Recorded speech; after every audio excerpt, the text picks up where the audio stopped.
ರಾಜಧಾನಿ ಬೆಂಗಳೂರಲ್ಲಿ 7.11 ಕೋಟಿ ದರೋಡೆ ಕೇಸಿಗೆ ಸಂಬಂಧಿಸಿದಂತೆ ನಿನ್ನೆ ಒಂದು ಸುದ್ದಿ ಬ್ರೇಕ್ ಆಗಿತ್ತು, ದುಡ್ಡು ರಿಕವರಿ ಆಯಿತು ಅಂತ.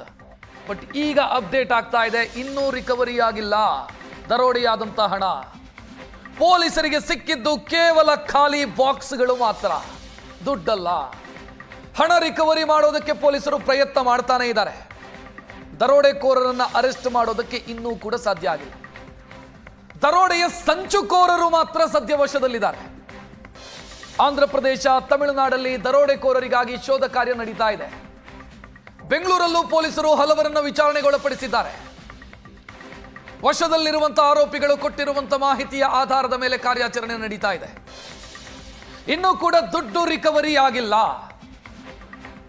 ಬದಲಾಗಿ ಬಾಕ್ಸ್ಗಳು ಸಿಕ್ಕಿದ್ದಾವೆ. ಬಾಕ್ಸ್ ಸಿಕ್ಕಿದ್ದು ಬಿಟ್ರೆ ಹಣ ಸಿಕ್ಕಿಲ್ಲ, ಖಾಲಿ ಬಾಕ್ಸ್ಗಳು ಸಿಕ್ಕಿದ್ದಾವೆ. ಸದ್ಯ ಆರೋಪಿಗಳನ್ನ ಹುಡುಕುವಂತ ಪ್ರಯತ್ನದಲ್ಲಿದ್ದಾರೆ. ಪೊಲೀಸರು ಕೊಟ್ಟಿರುವಂತ ಮಾಹಿತಿ ಪ್ರಕಾರ ಆಪರೇಟರ್ಸ್ ಯಾರು ಈ ಸಂಚನ್ನ ರೂಪಿಸಿದ್ರು, ಸಂಚುಕೋರರು ಯಾರಿದ್ದಾರೋ ಅವರು ಸಿಕ್ಕಿದ್ದಾರೆ. ಆ ಸಂಚನ್ನ ಇಂಪ್ಲಿಮೆಂಟ್ ಮಾಡಿದಂತ ದರೋಡೆಕೋರರು ಇನ್ನೂ ಸಿಕ್ಕಿಲ್ಲ, ದುಡ್ಡು ಕೂಡ ಸಿಕ್ಕಿಲ್ಲ. ಸದ್ಯ ಹುಡುಕಾಟ ನಡೀತಾ ಇದೆ.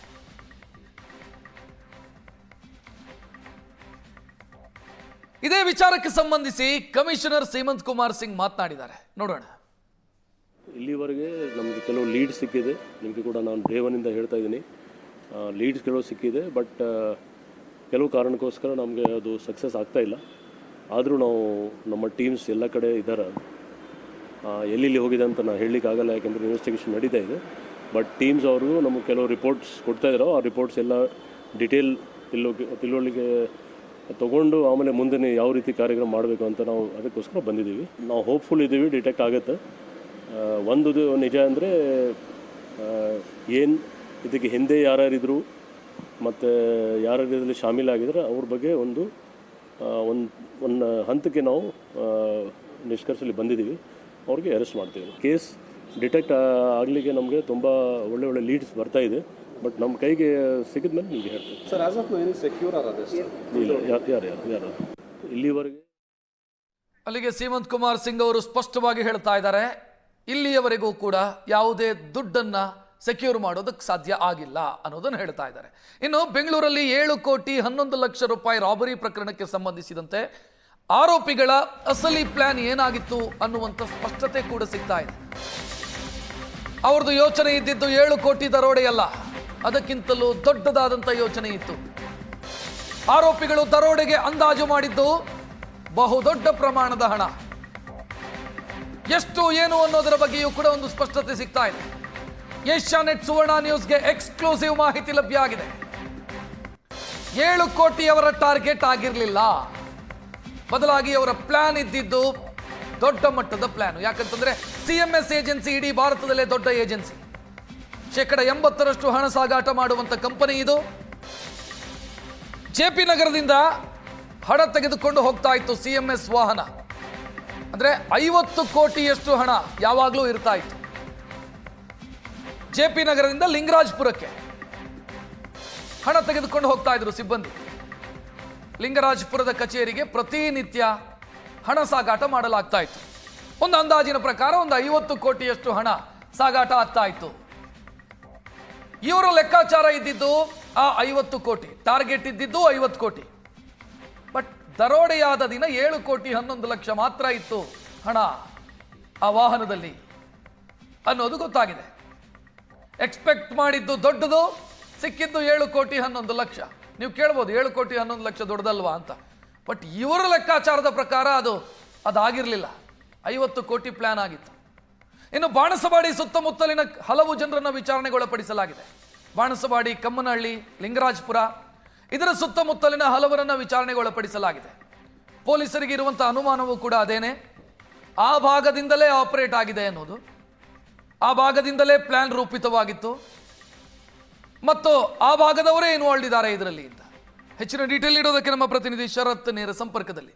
ಶರತ್, ಸದ್ಯ ತನಿಖೆಯಲ್ಲಿ ಏನಾಗ್ತಾ ಇದೆ? ಕಮಿಷನರ್ ಮಾತನಾಡಿದ್ದನ್ನು ನೋಡಿದ್ವಿ ನಾವು. ಇನ್ನೂ ಸೆಕ್ಯೂರ್ ಆಗಿಲ್ಲ, ಸೀಸ್ ಮಾಡೋದಕ್ಕಾಗಿಲ್ಲ, ಆರೋಪಿಗಳ ಬಗ್ಗೆ ಲೀಡ್ ಸಿಕ್ಕಿದೆ ಅಷ್ಟೇ ಅಂತ ಹೇಳ್ತಾ ಇದ್ದಾರೆ.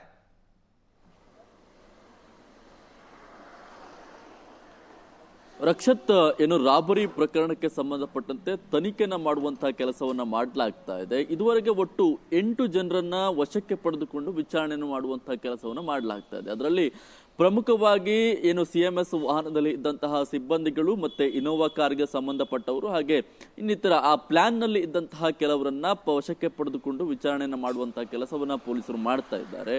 ಆದ್ರೆ ಇದುವರೆಗೆ ಈ ಪ್ರಕರಣದಲ್ಲಿ ಯಾರು ಫೀಲ್ಡ್ ನಲ್ಲಿ ಇಳಿದು ರಾಬರಿಯನ್ನ ಮಾಡುವಂತಹ ಕೆಲಸವನ್ನ ಮಾಡಿದ್ರು, ಹಾಗೆ ಹಣವನ್ನ ತೆಗೆದುಕೊಂಡು ಎಸ್ಕೇಪ್ ಆಗುವಂತಹ ಕೆಲಸವನ್ನ ಮಾಡಿದ್ರು, ಅದಕ್ಕೆ ಸಂಬಂಧಪಟ್ಟ ಹಾಗೆ ಯಾರನ್ನೂ ಕೂಡ ವಶಕ್ಕೆ ಪಡೆಯುವಂತಹ ಕೆಲಸ ಆಗಿಲ್ಲ.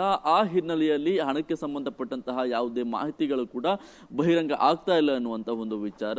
ಇನ್ನು ಚಿತ್ತೂರಿನ ಕೆಲ ರಸ್ತೆಯ ಭಾಗದಲ್ಲಿ ಖಾಲಿ ಬಾಕ್ಸ್ಗಳು, ಏನು CMS ವಾಹನದಲ್ಲಿ ಹಣವನ್ನ ತುಂಬಿಡೋದಕ್ಕೆ ಬಳಸ್ತಾ ಇದ್ದಂತಹ ಖಾಲಿ ಬಾಕ್ಸ್ಗಳೇನಿದ್ದಾವೆ ಅವುಗಳೊಂದಿಷ್ಟು ಪತ್ತೆ ಆಗಿದ್ದಾವೆ ಎನ್ನುವಂತ ಒಂದು ಮಾಹಿತಿ ಇರುವಂತದ್ದು. ಇನ್ನು ಚಿತ್ತೂರು ಹಾಗೆ ಕುಪ್ಪಂ ಜಿಲ್ಲೆಯ ಕೆಲವೊಂದಿಷ್ಟು ಅನುಮಾನಾಸ್ಪದ ವ್ಯಕ್ತಿಗಳ ಮನೆಯಲ್ಲಿ ಪೊಲೀಸರು ಕೂಡ ಬೀಡು ಬಿಡುವಂತಹ ಕೆಲಸವನ್ನ ಮಾಡಿದ್ದಾರೆ. ಅದರ ಆಧಾರದ ಮೇಲೆ ತನಿಖೆಯನ್ನು ಮಾಡುವಂತಹ ಕೆಲಸವನ್ನು ಮಾಡ್ತಾ ಇದ್ದಾರೆ.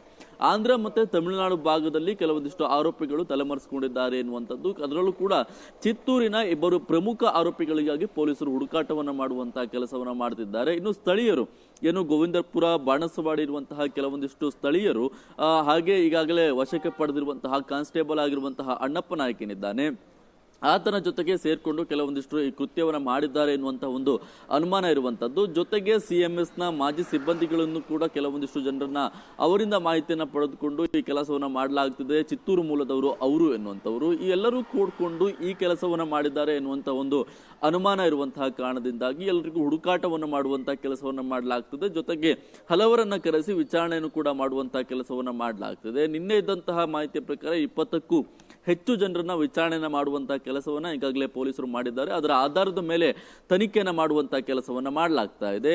ಇನ್ನು ಏನು ಪ್ಲಾನ್ ಬಗ್ಗೆ ನೋಡ್ತಾ ಹೋಗೋದಾದ್ರೆ, ಏನು ಆರೋಪಿಗಳು 7 ಕೋಟಿ 11 ಲಕ್ಷ ಹಣವನ್ನ ದೋಚಿದ್ರು. ಆದ್ರೆ ಅವರ ಪ್ಲಾನ್ ಇದ್ದು ಬಹುದೊಡ್ಡ ಮಟ್ಟದ ಪ್ಲಾನ್, 50 ಕೋಟಿಗೂ ಅಧಿಕ ಮಟ್ಟದ ಹಣ ಹೊಡೆಯುವಂತ ಪ್ಲಾನ್ ಅನ್ನ ಹಾಕಿದ್ರು. ಈ CMS ಕಂಪನಿ ಏನಿದೆ ಭಾರತದಾದ್ಯಂತ ಈ ATMಗೆ ಹಣವನ್ನ ಹಾಕುವಂತಹ ನಿಟ್ಟಿನಲ್ಲಿ ಸುಮಾರು 80% ಗಿಂತಲೂ ಹೆಚ್ಚಿನ ಹಣದ ವ್ಯವಹಾರವನ್ನು ನೋಡಿಕೊಳ್ಳುವಂತಹ ಕಂಪನಿ. ಅದರ ಆಧಾರದಲ್ಲಿ ಬೆಂಗಳೂರಿನಲ್ಲೂ ಕೂಡ ವಿವಿಧ ಬ್ಯಾಂಕ್ಗಳಿಗೆ ಈ ರೀತಿಯಾಗಿ ಹಣವನ್ನು ಹಾಕುವಂತಹ ಕೆಲಸವನ್ನ ಮಾಡುತ್ತೆ. JP ನಗರ ಹಾಗೆ ಲಿಂಗರಾಜಪುರಂನಲ್ಲಿ ಈ ರೀತಿಯ ಹಣದ ಎಕ್ಸ್ಚೇಂಜ್ ಆಗುವಂತಹ ಕೆಲಸ ಆಗುತ್ತೆ. ಇದರಿಂದ CMS ಮಾಜಿ ಸಿಬ್ಬಂದಿಗಳಿಂದ ಮಾಹಿತಿಯನ್ನು ತೆಗೆದುಕೊಳ್ತಾ ಇದ್ರು. 50 ಕೋಟಿಗೂ ಅಧಿಕ ಹಣದ ತೆಗೆದುಕೊಂಡು ಹೋಗುವಂತಹ ಸಾಧ್ಯತೆ ಇರುತ್ತೆ ಅಂತೇಳಿ. ಆದ್ರೆ ರಾಬರಿಯನ್ನ ಮಾಡಿದಂತಹ ಸಂದರ್ಭದಲ್ಲಿ ಆರೋಪಿಗಳಿಗೆ 7 ಕೋಟಿ 11 ಲಕ್ಷ ಹಣ ಸಿಕ್ಕಿದೆ. ಆದ್ರೆ ಇದರಿಂದಾಗಿ ಆರೋಪಿಗಳು ಸ್ವಲ್ಪ ಮಟ್ಟಿಗೆ ನಿರಾಸೆ ಕೂಡ ಆಗಿದ್ದಾರೆ. ಆದ್ರೆ ನಿರಾಸೆ ಜೊತೆಗೆ ಸಿಕ್ಕಿರುವಂತಹ ಹಣವನ್ನು ಕೂಡ ತೆಗೆದುಕೊಂಡು ಪರಾರಿಯಾಗಿದ್ದಾರೆ. ಆ ಹಣಕ್ಕಾಗಿ ಸದ್ಯ ಪೊಲೀಸರು ಹಿಂದೆ ಬಿದ್ದಿರುವಂತದ್ದು. ಸದ್ಯ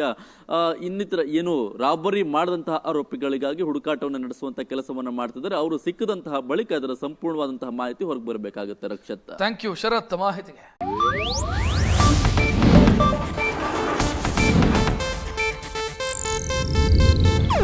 ಇದು ಏಷ್ಯಾನೆಟ್ ನ್ಯೂಸ್ ನೆಟ್ವರ್ಕ್ ಪ್ರಸ್ತುತಿ.